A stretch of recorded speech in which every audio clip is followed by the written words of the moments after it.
I can't believe it. I cannot believe this. At some point or another over the last couple of years, I have been critical of every sports commissioner. Besides Dana White, of course. Dana White is my dude.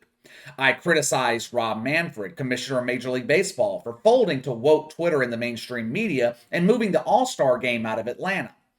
And I shouldn't really call them the mainstream media anymore. What we have here in America is state run media. It's no different than the media you see over in China. I've criticized Roger Goodell for pretending that the NFL is woke. Roger Goodell and NFL owners, they don't give a shit about social justice, but they like to pretend that they do just to appease the unappeasable. Of all sports commissioners, there is no one that I have been more critical of than Adam Silver. Those of you that have been following me here on the channel for a while, you guys know Adam Silver is on my shit list. He is number one on the shit list when it comes to sports commissioners. I think he's the worst commissioner we have in sports. He has completely ruined the NBA.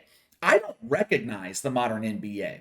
I have watched The Last Dance, that 10-part documentary series about Michael Jordan on Netflix. I have probably seen it 5 or 6 times. Watching it so much, it's been detrimental to my regular NBA viewing habits because The Last Dance reminded me of how great the NBA used to be. Now, I still watch the NBA, nowhere near as much as I used to, but I still watch it. If my Pelicans were relevant and if Zion Williamson could find a way to not have a surgery, that big fucker, he has had surgery on every part of his body. If he were playing and my Pelicans were relevant, I would watch more of the NBA. But the league is not nearly as competitive. The product on the court is nowhere near as tough and as rugged, as physical as it used to be. I lay most of the blame for that on Adam Silver because he has given NBA players all the leverage while NBA franchises have no leverage. As critical as I am of Adam Silver, it's only fair that I give him credit when he says something logical, when he says something right. Logic is something that is badly missing in the modern NBA. Just like ESPN, the NBA seems to base most of their decisions off the reactions of the unemployables on Twitter. Adam Silver was on Get Up this morning on ESPN. For those of you that don't know, and judging by ESPN ratings, most of you don't, Get Up is ESPN's morning show hosted by Mike Greenberg. I don't have a problem with Mike Greenberg. He's not somebody I like to watch. He's always just been too safe for me. I've always felt Mike Greenberg holds back. Doesn't say what he really thinks because he's too afraid of offending someone. I don't like that. But it makes him the perfect token white guy at ESPN. Mike Greenberg is interviewing Adam Silver this morning. The topic of the COVID comes up. Outside of California, New York, Canada, no one gives a shit about the COVID anymore. I haven't seen someone wearing a mask down here in the South in months, maybe even a year. The COVID is no longer a topic of conversation down here. But in communist California and New York, the COVID reigns supreme. Politicians are still using it as a tool to exert their control over the population. They call them their subjects. Kyrie Irving remains banned from the Barclays Center in Brooklyn. According to New York City, Kyrie Irving is far too dangerous to be allowed to play home games in Brooklyn. Mike Greenberg asked Adam Silver about the New York City mandate and how mandates in certain markets could affect the NBA playoffs. Check out Adam Silver's response. This law in New York, the oddity of it to me is that it only applies to home players.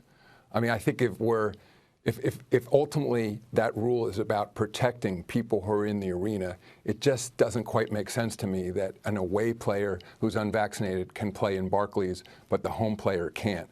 So to me, that's a reason they should take a look at that ordinance.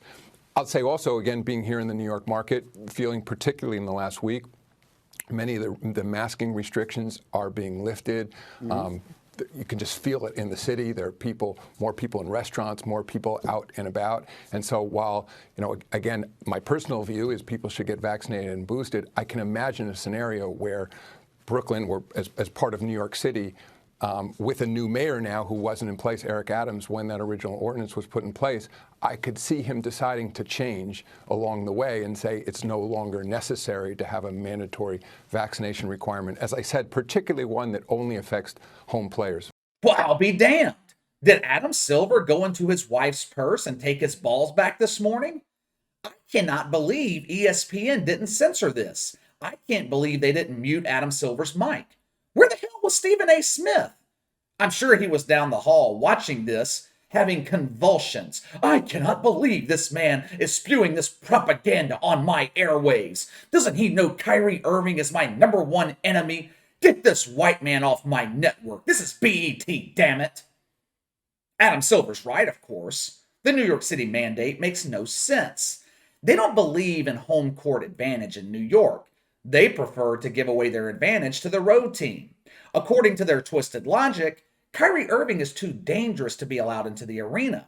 But if you're a selfish, freedom-loving, unvaccinated road player, they welcome you into the Barclays Center with open arms. You see, the COVID only spreads when Kyrie Irving is in the building. He is the only NBA player capable of spreading the fungus.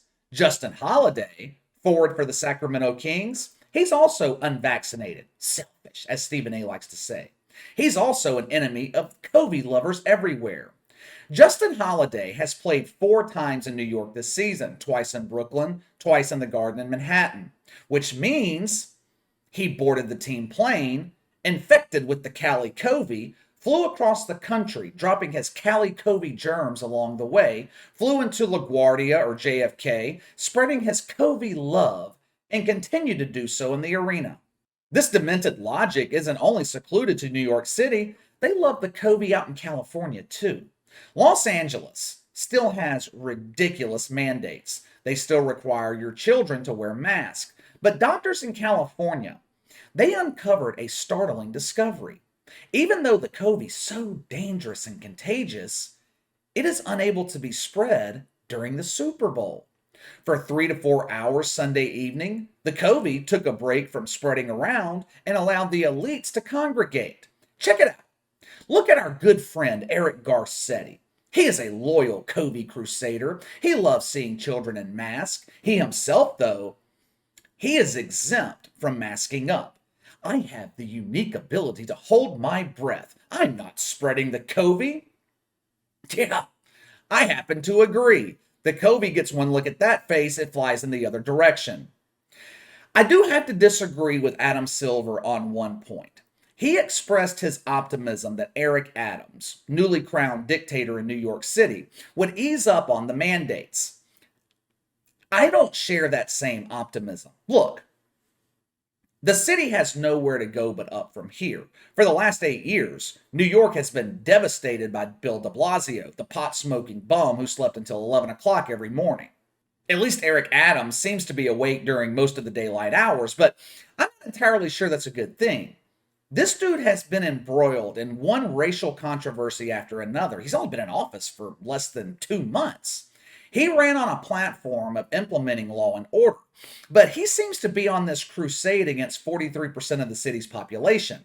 I don't see Eric Adams making things easier on business owners, but hopefully I'm wrong. I've been wrong before.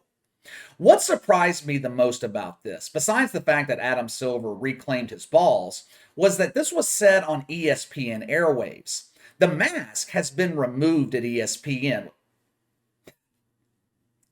Let me rephrase that.